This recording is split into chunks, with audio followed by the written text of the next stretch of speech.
Israel ও যুক্তরাষ্ট্রের যৌথ আগ্রাসন মোকাবেলায় উপসাগরীয় আরব দেশগুলোতে অবস্থিত মার্কিন ঘাঁটি ও স্বার্থ সংশ্লিষ্ট স্থাপনায় হামলা করছে ইরান। এ কারণে দৈনিক ডজন ডজন ড্রোন ও ক্ষেপণাস্ত্র ঠেকাতে হচ্ছে আরব দেশগুলোর। এতে বেশ নাজেহাল হয়ে আজ বৃহস্পতিবার ২৬শে মার্চ চৌদ্দতার বৈঠক করেছে উপসাগরীয় সহযোগিতা পরিষদ জিসিসি।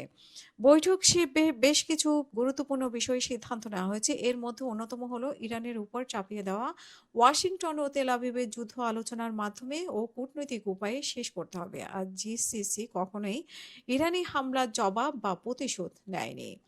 জিসিসির মহাসচিব আল বুদাইও বলেছেন যে জিসিসিভুক্ত দেশগুলোর স্পষ্টভাবে জানিয়ে দিয়েছে যে তারা কোনো সামরিক অভিযানে অংশ নেবে না বা ইরানের বিরুদ্ধে হামলার জন্য তাদের ভূখণ্ড ব্যবহার করতে দেবে না। আল বুদাই আরও বলেন যে তেহরানে এইসব হামলা বন্ধ করতে হবে। এই আশায় জিসিসি দেশগুলো কখনোই ইরানি হামলার জবাব বা প্রতিশোধ নেয়নি। জিসিসি দেশগুলো গত কয়েক বছর ধরে অঞ্চলের উত্তেজনা প্রশমনের কাজ করে যাচ্ছে।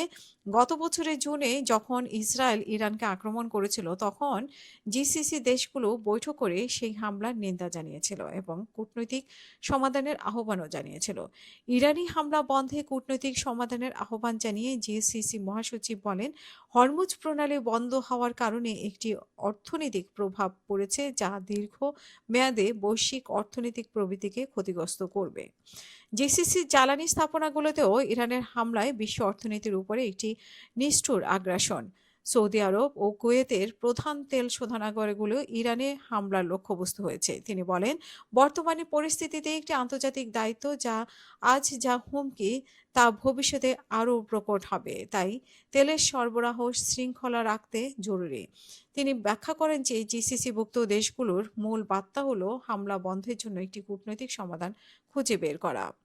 বিশ্বজুড়ে আমাদের অংশীদারিত্বের প্রতি আমাদের প্রধান বার্তা হলো ইরানকে একটি ঐক্যবদ্ধ আন্তর্জাতিক বার্তা দেওয়া, যাতে তারা জিসিসি দেশগুলোর উপরে তাদের হামলা অবিলম্বে এবং নিঃশর্তভাবে বন্ধ করে। তিনি আরো বলেন, জিসিসির লক্ষ্য ইরানকে ধ্বংস করা নয়, বরং দেশটির সঙ্গে একটি সুসম্পর্ক গড়ে তোলা। পারস্য উপসাগরীয় পরিস্থিতি অবনতি এমন একটি সতর্কতা হবে যা এই অঞ্চলের সীমানা ছাড়িয়ে যাবে।